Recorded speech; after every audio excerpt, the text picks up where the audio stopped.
Hey everyone, it's Carol at Big Cat Rescue, and I'm here with Rusty and Sassy. They're a couple of Caracals at Big Cat Rescue in Tampa, Florida. Look at all the hearts they're giving you guys. Yeah, they're giving you sweethearts. Hello, Jenna Knight. They are pretty, aren't they, Patty? Mia Voss, you were just right on the ball, boy. Every time something goes live, you are one of the first ones to answer. Hey, Diane Herman. Yeah, we love these kitties too, Mary Beth. Taylor, you're right. We're in Florida. Mary Lou, they are beautiful and so sleepy. The one on the left is Sassy, and the one on the right is Rusty. I love their ears too, Patty. Scientists really aren't sure why they have such long tufts on those ears. Some of them think that maybe it's because they live in areas where it can get pretty cold, so maybe as a way to protect against frostbite. Some think that just like some people, like me, talk with their hands a lot, that maybe they use them to communicate with each other. And others believe that maybe it helps fine-tune their hearing because, like the servals, they tend to hunt largely by sound. They're like, yeah, and you're making a lot of noise over there, Carol, while we were trying to sleep. Hey, Cardenas. I know, aren't they lovely, Mary? So today started out really scary. Well, I'll get to that later, but Jamie called me pretty early on and said that when she had gone out to feed her cats, she has a route of cats that she feeds most mornings, and she went out to feed Windstar, the bobcat, and he didn't come up for his food, which is so unusual for Windstar. So she went and got a scraper, which is the long poles we use to clean the cages, and he was in his den, and our dens are like 8 feet by 10 feet and 8 feet by 12 feet concrete, and then they have the stucco work put over the top and then dirt over the top of that and then plants on top of that, so it's like a big hillside cave type of thing. And when they go inside those and they don't feel well, it can be really hard to see what's going on. So anyway, she was able to see him and nudged him with the scraper, and he didn't respond to that. And ordinarily he would really hate anybody touching him. So she called me and said she was going to have to go in the cage and net him and get him out because she was afraid he was in serious danger. When we got in there, it was a lot harder than what we thought it was going to be to get him out because the squeeze cage, you guys that watch us all the time have seen that ridiculously heavy, it's like 60 some odd pound stainless steel squeeze cage. You've seen us carry that in and get the cats into it. Well, there was no way to get it to the opening of the den where he was without going over the top of the den, which was pretty perilous. Joe and Gail did a great job of doing that. And then I could see that the openings of the den were pretty small, and even though the net would fit in there, I was afraid once they turned the net they weren't going to be able to push him out. So I crawled in the den. And I'm sorry, Rose, these are Caracals, Sassy on the left and Rusty on the right. And I'm thinking they're in their 20s now, late teens or early 20s. But the cat I'm talking about is a bobcat from this morning. So I've got all these cobwebs in my hair from crawling into the den. And when I get in there, I see that there's like a pile of vomit.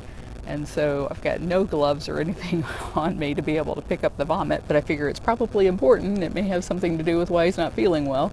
So I scrape up all the vomit in my hand and pushed him out the hole so that Jamie could get him into the squeeze cage, and then Gail and Joe carried him up over the top of the den again.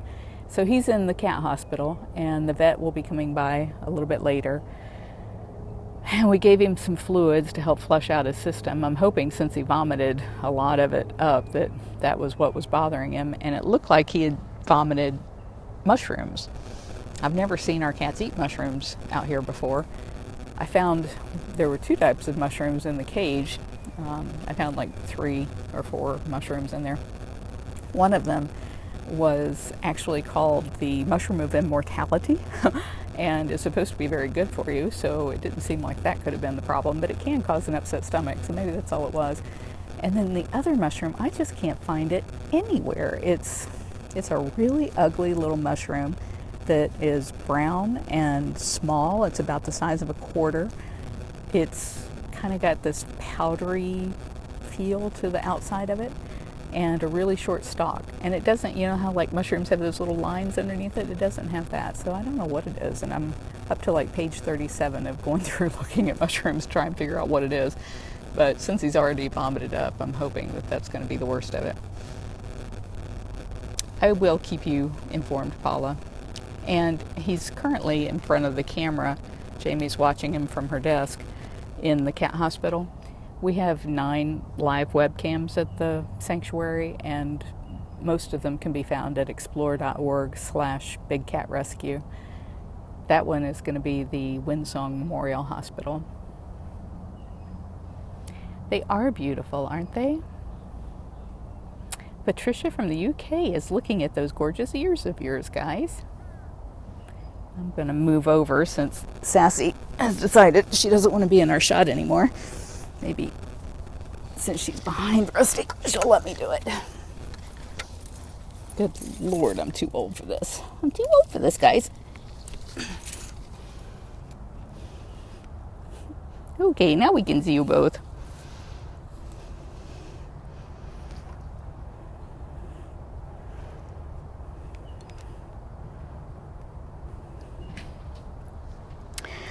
As I was walking out here looking for a cat to talk to you guys with, I was thinking about the Big Cat Times that Jamie's writing, and these are going to be the cover cats for the next issue of the Big Cat Times. If you're not on our snail mail list and want to be on it, just go to bigcatrescue.org/join.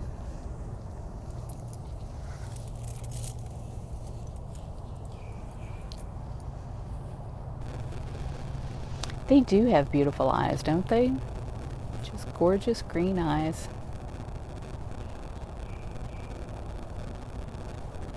Tina, these are Caracals. They're probably one of the hardest cats for people to ever spell or pronounce right. It's C-A-R-A. I can't even spell it. C-A-R-A-C-A-L, Caracal. If you go to bigcatrescue.org/rusty or /sassy, you can find the bios on these guys. Yeah, sometimes, Melissa, the flies do bother them. Flies are certainly bothering me. We have fly traps on most of the cages out here, and they do a fabulous job of catching most of the flies. But deer flies, I haven't found anything that deals with deer flies. Elizabeth, these guys are in their late teens or early 20s. If somebody goes to their bio pages, maybe they could post them here and tell me exactly how old they are. But once they start getting old, they get pretty deaf, sometimes blind, but they adjust quite well.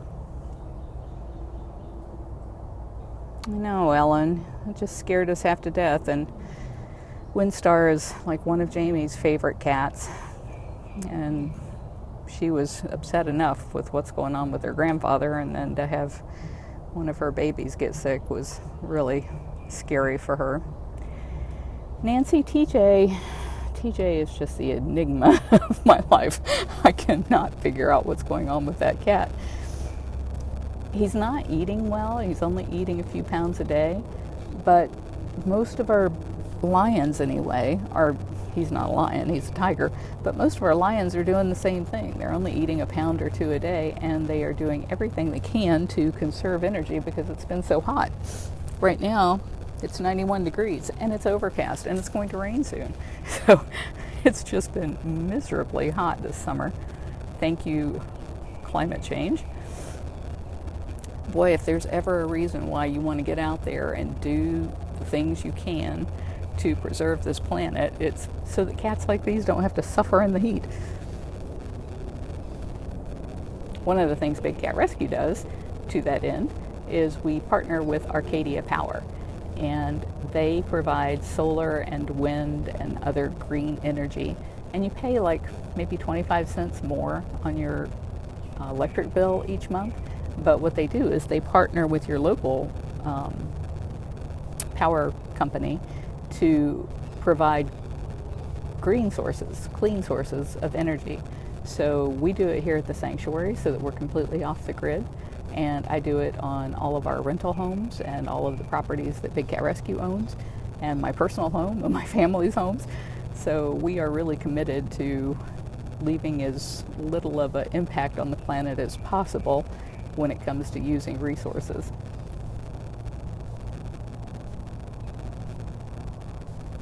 Christina, he especially looks unimpressed now, doesn't he, with his paws crossed and that disgusted look on his face. Jenna, these guys would be native to Africa. They live in the same areas that servals do. And in captivity, some stupid people have hybridized servals and caracals. So if you know JoJo here, Jojo, if you go to bigcatrescue.org/JoJo, he's a cross between a serval and a caracal, but it doesn't usually happen in the wild.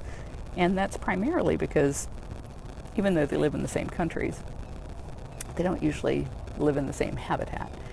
Servals like to be down near the water, and they hunt a lot of fish, whereas caracals are more into hunting birds, and they like higher, drier, rockier areas. I know, Christine. I love talking with you guys and answering all of your questions, but I am boring as all get out to look at, so I try to bring you at least some interesting cat footage, and the cats are all just like, oh, shut up. Paula, that's pretty interesting that your cats are watching too. Els, they are beautiful, aren't they? They just, oh, thank you, Roxandra. I can always count on you to post everybody's links. Melissa Willis, we just got a new thing for Nikita the lioness that we found on Amazon, and the wonderful people over at explore.org that watch all of our live cams, they pitched in and bought this for Nikita to help deal with the flies. I haven't gone to look to see in the collection area to see whether or not it's working on deer flies, but if it does, boy, that'll be nice.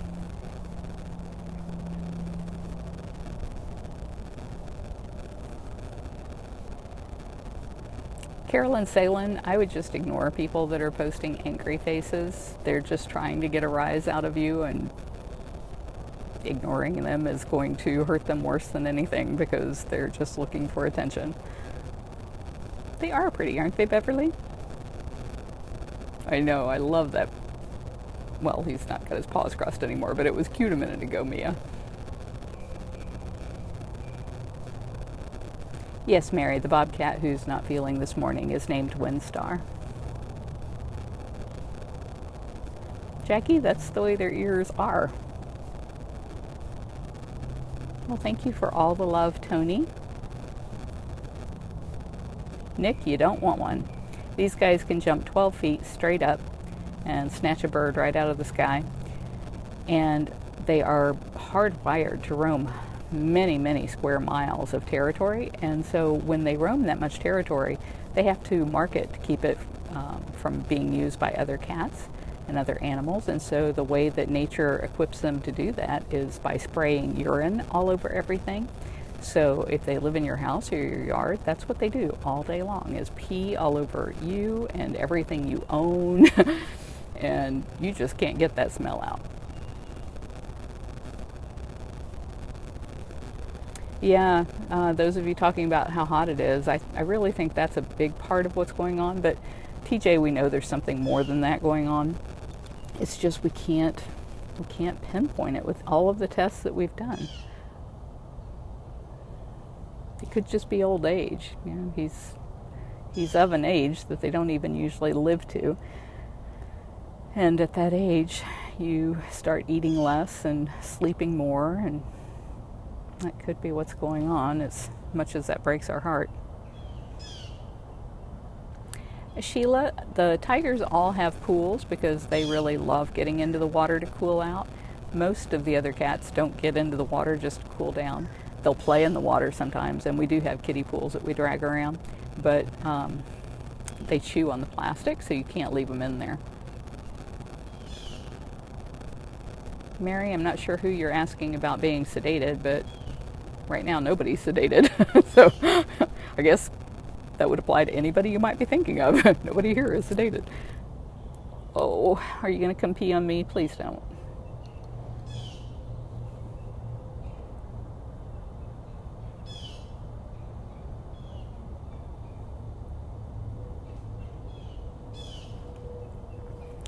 Jacqueline, we have a page on our website that talks about our hurricane and disaster preparedness. If you over by the smoking section, there's some like beach buckets with dirt in them. Can you bring those with you? Rusty's sneaking up behind me to pee on me. I saw that, mister. I saw you coming around. If you go to our website and in the search bar type in hurricane or disaster, you'll see all of the things that we do to make sure that the cats are safe during that sort of a event. Essentially, though, hurricanes are wind and rain, so the cats have fabulous dens to use to get out of the wind and rain, and the concrete dens that they have are 4 inches of concrete reinforced rebar, and so they're just as safe as they can be whenever they're in their dens. But we do have to come out here during hurricanes, and we have to have all of our darting equipment and flashlights and all that kind of stuff ready in case something were to happen.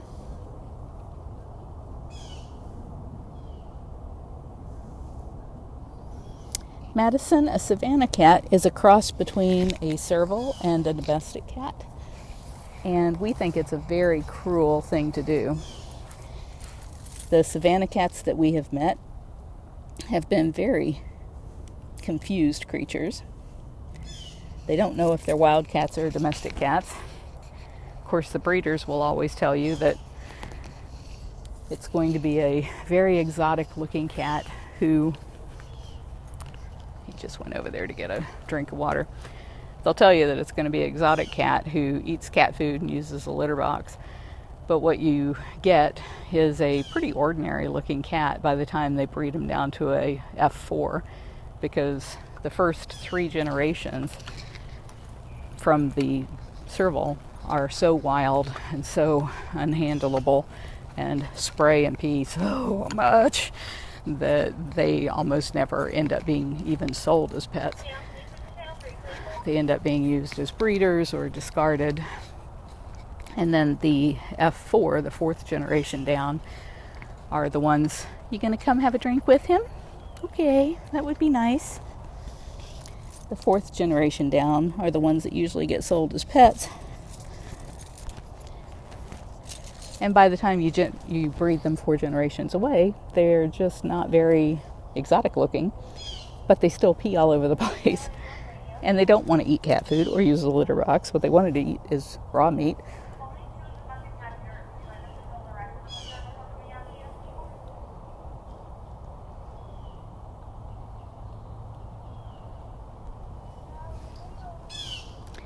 Nitro Jody Owens, would you email me at cat@bigcatrescue.org, and I'll email you the pictures that I took of the mushrooms this morning. Or you can go to my Facebook page where I posted pictures of them. My personal Facebook page is facebook.com/Carol.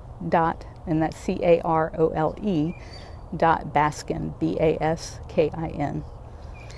And I really hate that Rusty and Sassy both went into their little feeding lockout, because now I'm going to start getting people saying, why are they in such a little box? They don't realize they have 3,600 square feet of space, and they just came in here to get a drink.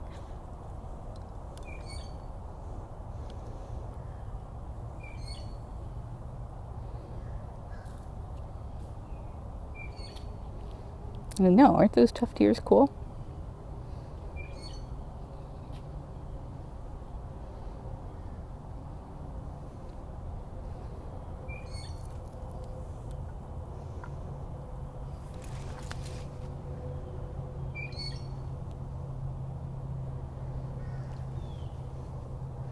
Melissa, if it works on the deer fly, we're going to be shouting that from the mountaintops because we have just never found anything that really works well on deer fly.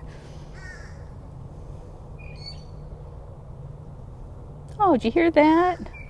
The cat whisperer says you're their favorite cat couple. And that's some tough competition when you got cats here like Cameron and Zabu.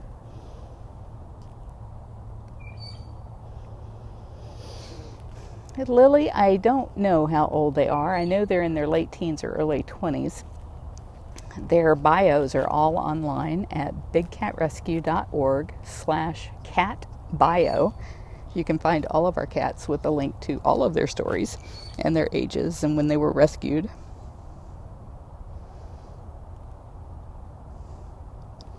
Misty, this is a caracal, and caracals are naturally found like this in the wild. They can be kind of different in their coloration, and you can see it a little bit in Rusty and Sassy. Rusty's on the left there, and he's kind of a tannish color, and Sassy, who just walked out and has very bad arthritis, as you can see, is much more red in her coat color.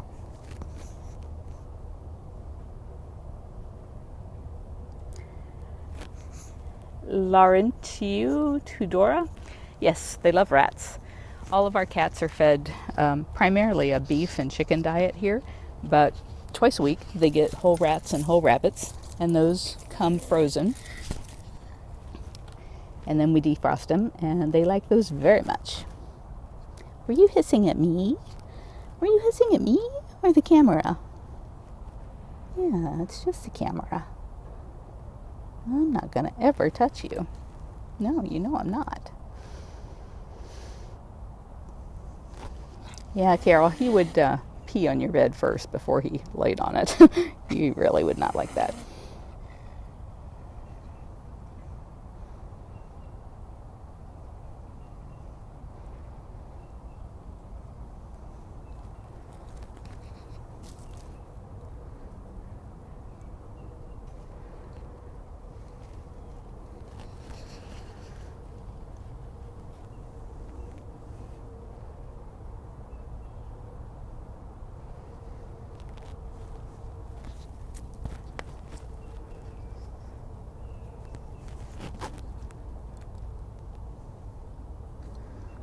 Going in for a cuddle?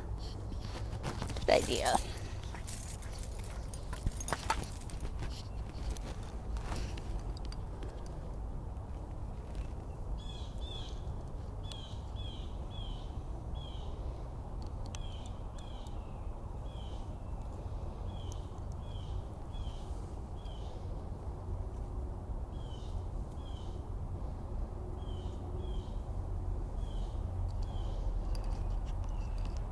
Madison, we have 2 vets that have been working around the clock with TJ trying to get him to eat, and I'm pretty sure mirtazapine is something they've already offered as an appetite stimulant.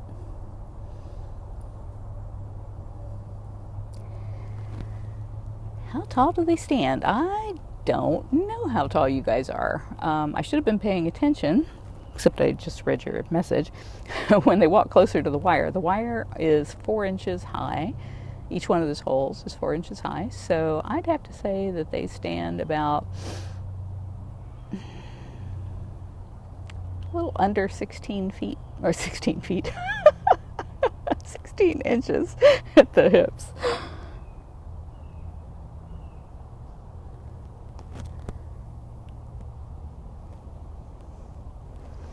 Shandi, we may not have to sedate Personality.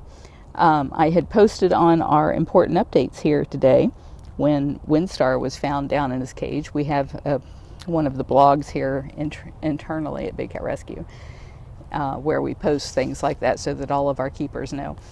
And I had said, and we're also going to be sedating Personality and doing an exploratory. And Gail told me she ate like 16 ounces yesterday. I don't know if that's an anomaly.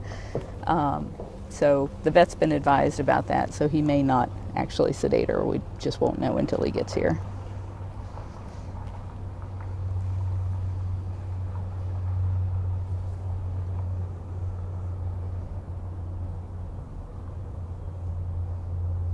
I think I'm way behind in the comments here. Yeah, you noticed he was squatting, and I did too.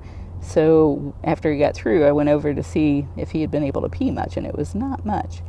Loretta, thank you for letting me know. Rusty is 19, and I know she's older by a couple of years.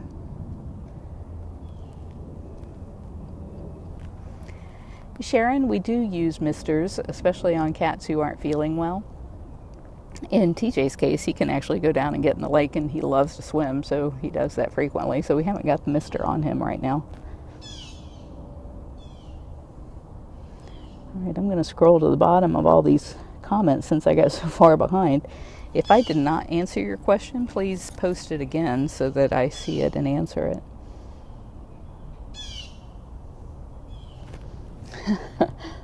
Isaiah, that's not legal here, so we would not be able to do that.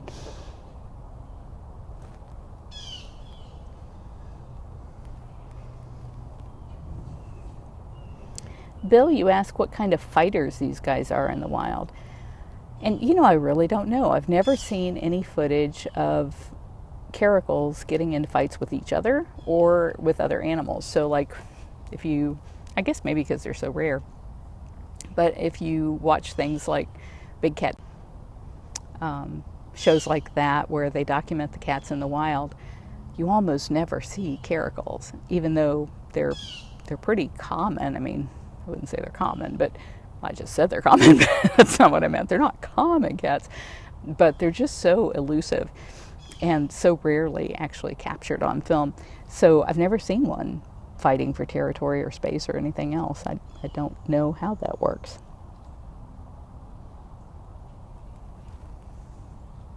John says you have a delicious face back there. You might notice the fur around Sassy's neck. She's the one closest to us right now, is much shorter than it is on Rusty. And that's because he adores her and he just loves to groom her all the time. And so he keeps that fur pretty short. 40 to 50 centimeters. I don't know what that works out to in inches, Robert.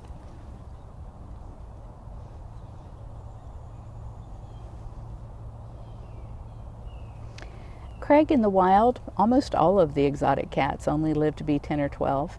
Some of them are even shorter lived, but caracals would live to be 10 or 12 in the wild. In most other facilities and zoos, they usually live to be 10 or 12. Here, most of the cats live into their late teens and early 20s. I think there's a couple of reasons for that. One is we have amazing vet care, and our cats are kept housed singly, except in cases like this where they adore each other and really want to be together. Cats are solitary by nature, so it's really rare that they would want to be together, and anywhere that they are together here, they're fixed. We don't do any breeding. We don't believe it's right to breed a wild animal for life in a cage. Are you going to give him a bath in the face?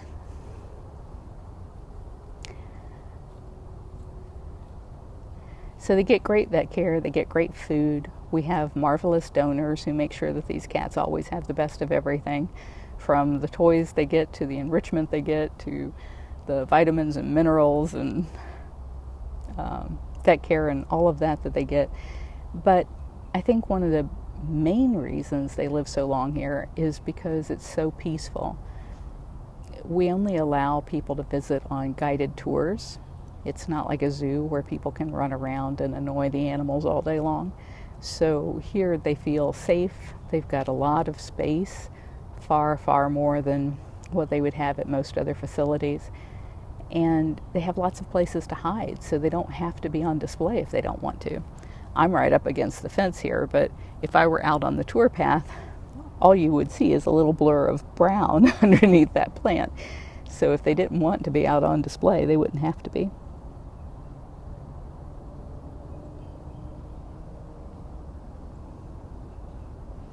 Emily, they have been here their entire lives.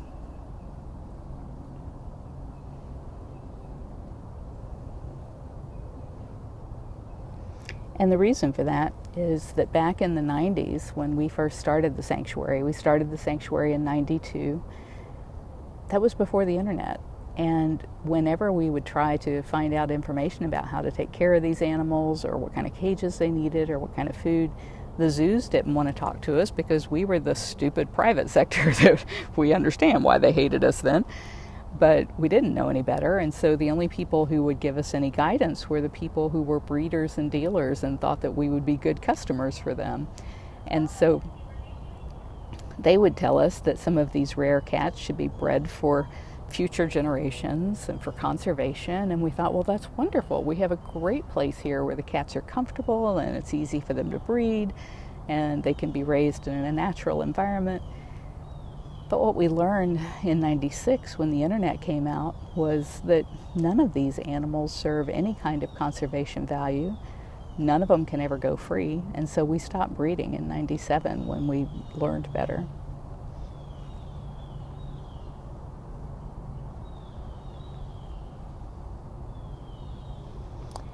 Misty, the oldest cat who ever lived here, was 1 month shy of being 30. He was a cougar, and his name was Scratch. He was 15 when his owners brought him here, and he was dying of old age. But I can't believe some people, the cat's dying of old age. They've had him for 15 years, and rather than let the vet euthanize this cat, they bring him to me, and I carry him into the house because that's how sick he was, and I laid him on the kitchen table, and they said, we don't want to see him die, we don't want to be the ones to euthanize him, and we don't want you to contact us when you do it. And they left him here for us to euthanize. So I gave him some IV fluids and called our vet out, and he lived here for another 15 years. And I had no way to tell the people, hey, your cat's doing fine, come get your cat. And again, that was so many years ago. It was before the internet and before you could reach people on social sites and all kinds of things like you can today. Well, thank you, Amy. Yeah, Mary, mine froze too for a second. Does their spray? Yes, their spray smells horrible. If you guys have ever sprayed if you guys have ever smelled like a domestic tomcat's urine, like maybe they've sprayed your clothes or they've sprayed your bushes because your house cat inside might be in heat. If you ever smelled that smell and thought, whoa, gosh, I can't breathe, multiply that by about 10, and that's the way it is with these guys.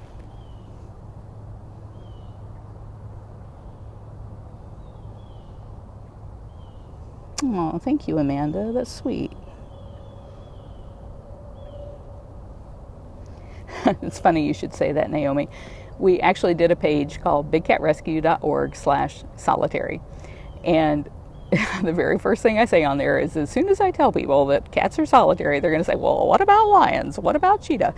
And those cats do live in groups, but those are family groups. And when a lion comes into a pride, he kills all of the cubs and the males to take over the pride. So in captivity, you can't just throw lions together and have them like each other.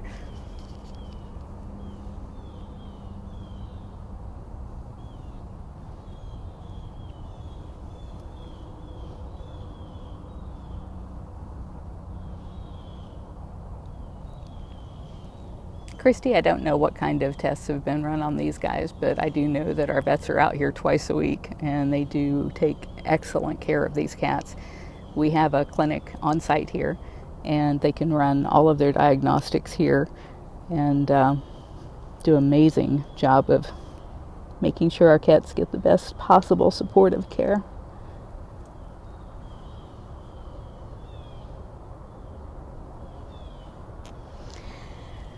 Other cats who have loved each other, Bill. Let me preface that by saying at feeding time, even these two would have to be separated, because even though they are acting all kissy-faced right now, you bring food into the mix and they are going to be at each other's throats wanting to kill each other over it, even though they get fed every day. And that's the way it is for all of the cats. So in all of our years, we had 5 bobcats who lived together until each one of them has died of old age, except for the last 2 who are still together.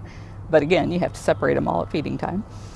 We have Cameron and Zabu, a white tiger and a male lion. We wouldn't have done anything dumb like that, but that's the way they came here, and they were already bonded. So we fixed them so they can't have kittens. They really like each other. But again, they have to be separated at feeding time. Arthur, Andre, and Amanda are all siblings who, as hot as it is, they've got 6 cages out there, which means 6 pools and 6 of these big cave dens, not the little plastic den like you see back here behind Rusty and Sassy, but an 8-foot by 12-foot den that's covered in earth, and so really nice and cool. They will all pile into one den on top of each other, no matter how hot it is. But at feeding time, they hate each other. Who else lives together? Jade and Armani. They are leopards who are sisters, and they still live together. But again, at feeding time, they have to be separated. And even when there's enrichment involved, those two have to be separated. I'm probably not thinking of a few others around here. Oh, Lovey and Thurston, a couple of bobcats who like each other, and Max and Mary Ann like each other. Mary Schrock, I don't know for sure. I hear a donkey next door. I don't know for sure why they have such big ears, but scientists have a couple of theories. One is they think that maybe it helps fine-tune their hearing. Second, they think maybe it helps prevent it against frostbite because they live in the wild where it can be very cold. And the third is that they may use them in some sort of communication, just like we use our hands when we talk.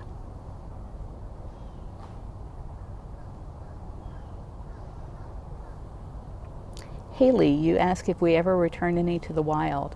We have a great page about that at bigcatrescue.org/go-free. And the short answer to that is that the only cats who can ever go free are the ones who are born in the wild, and they have to be returned back to wherever they were born. So in our case, the only cats that we can return to the wild are bobcats, and we do that several times a year, where a bobcat has been orphaned or hit by a car or poisoned. We fix them up and get them ready to go back to the wild, and then we can release them. But no other cat except the Florida panther is native to Florida, and we have not rehabbed a Florida panther yet.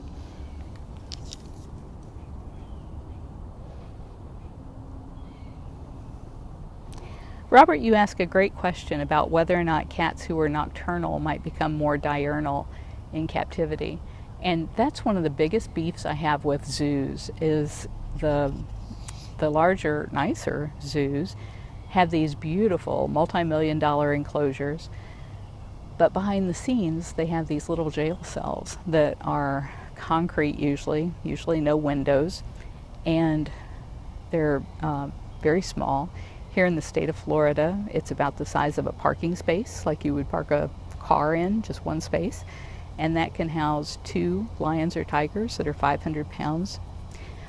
And Florida has the most generous rules when it comes to those standards, so they're even smaller in other places.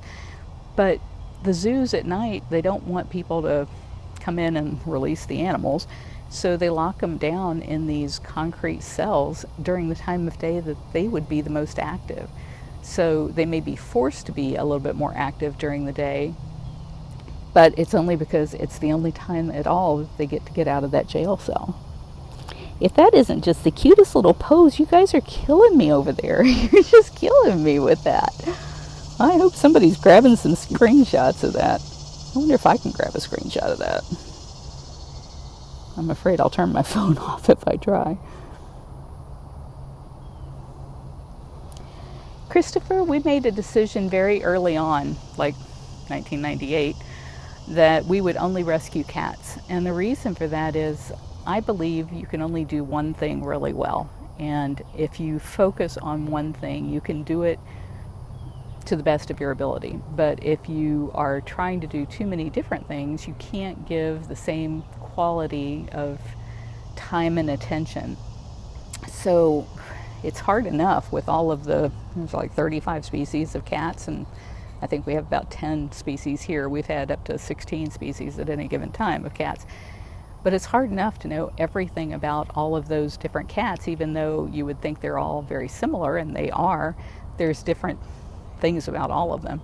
So there's just no way that I could know enough about wolves or bears or pythons or alligators or birds or anything else to really give them the quality of care that I feel like they deserve. The cat's here, Catherine, coming. Catherine is one of our senior keepers. Naomi Scratch was a cougar. He's the one who lived to be 1 month shy of 30.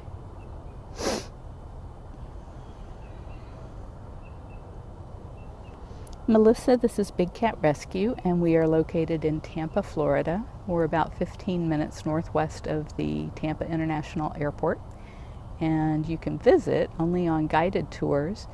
You can get tickets at bigcatrescue.org. Oh, Patty, thank you for for typing that in there before I got around to the question. And thank you, Kathy, for doing the same thing. Karen, have I ever gotten sprayed? I'm lucky if I can go a week without getting sprayed.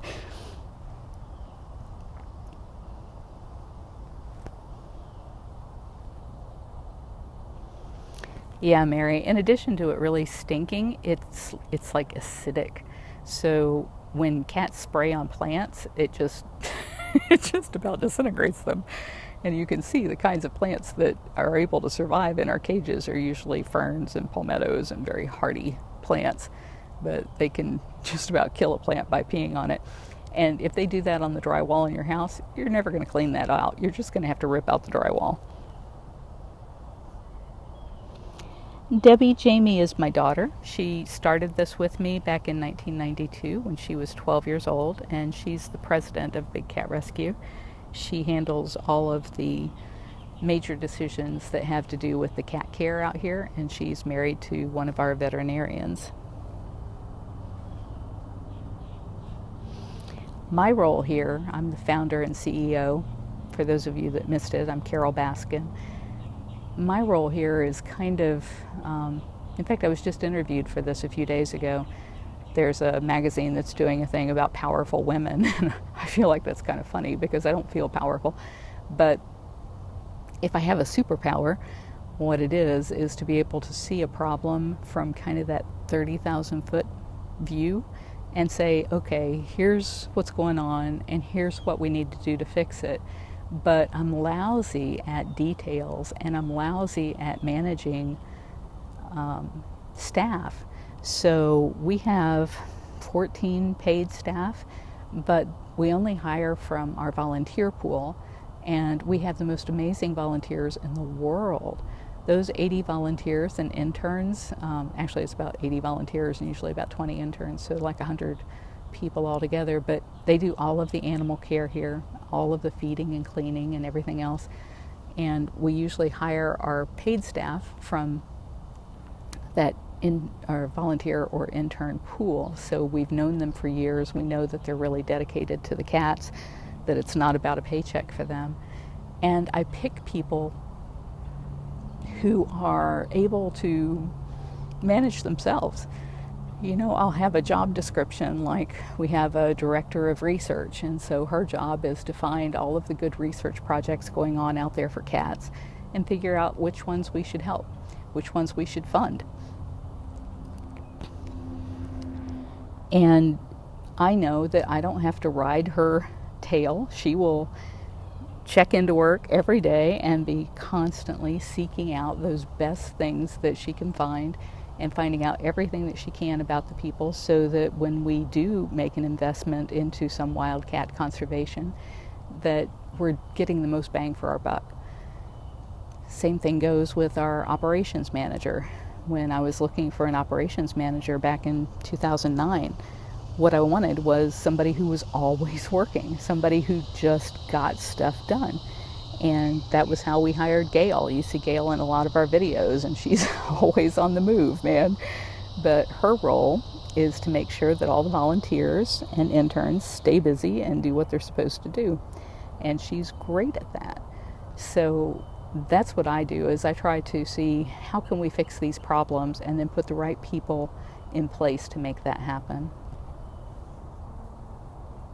I just got a notification, a text came in that Dr. Justin will be here in about 15 minutes. So I'm going to have to wrap this up and get ready for him to see some of the cats, including Windstar. Madison, our cats are all vaccinated against all of the major cat killers, but yes, they can catch FIV and feline leukemia. Thank you, NJ. Trying to be informative.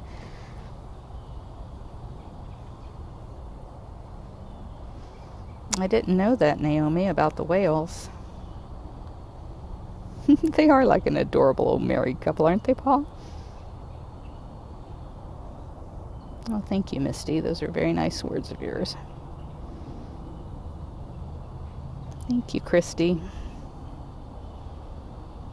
Thank you, Martelin.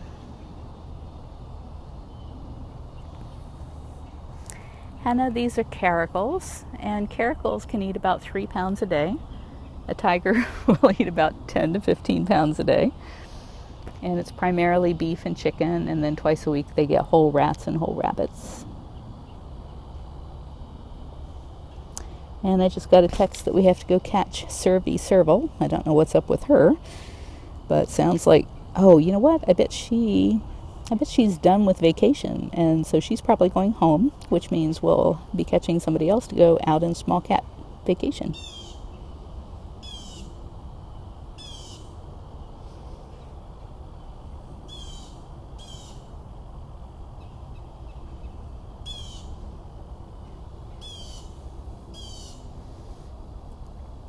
Jeanette, we look forward to you coming here to be a volunteer. We love our volunteers. They are some amazing people. Yes, Laurie, Sassy has very, very bad arthritis, and she's on pain medications for that. We do not have cheetah. If you go to bigcatrescue.org/cheetah-jaguar, it explains why there are no cheetahs or jaguars in most sanctuaries.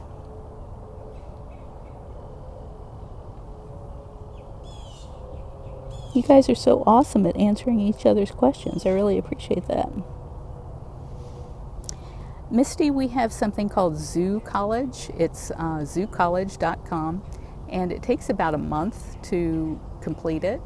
It's all of the same training that our volunteers go through, but it takes our volunteers longer to do it because in addition to passing all of the tests, just like you have to do at Zoo College, they also have to get certified, which means they have to watch somebody do something 6 times, and then they have to be watched doing that thing for 6 times before they get signed off to do it by themselves. Anthony, sounds like a life-changing career move there. Thank you, Vivica, for posting that link to Go Free. Oh, thank you, Gerda.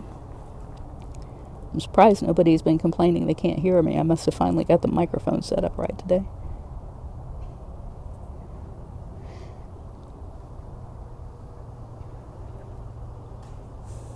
No kidding, Peggy. Cows, or the cats, the tigers anyway, do sound like cows sometimes.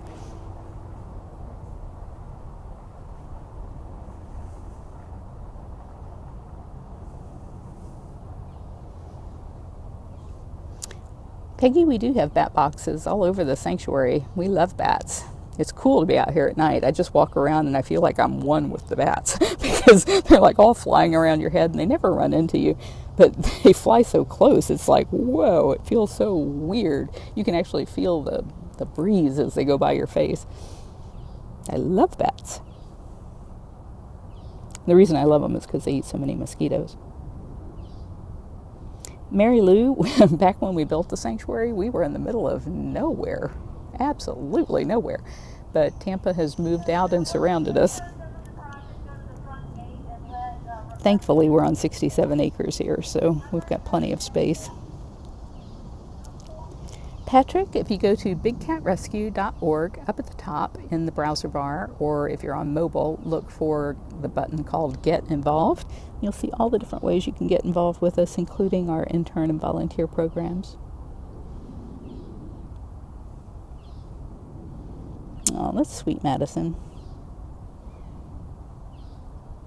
Thank you, Naomi. Renee, all of the exotic cats would rather eat domestic cats than live with them. They might get along when they're youngsters, but when they grow up, and that's one of the things that's really deceiving, is you'll see so many of these pictures where you think, oh, look, they're all getting along, or look at them playing with that adult lion or tiger, but they can be full grown physically by the time they're a year or 2 years old, but mentally they're usually kittens until they're 3 to 5 years old, depending on the species. Once they become sexually mature, even if they're neutered or spayed, that's when the gloves come off. That's when they start killing people and killing each other. Yes, Craig, thank you. We're in a contest where we could win $5,000 to help the domestic cat kittens that we rescue. We've rescued right around 400 orphaned kittens, and you can vote for us every day at votecats.com. Yes, Dale said they are Caracals for whoever was asking. Laurie, I'm glad the mic is working. All right, I am so far behind in these comments again. Oh my gosh. Pam, I'm not sure if we're going to move TJ or not. It's still being discussed by Jamie and the vets.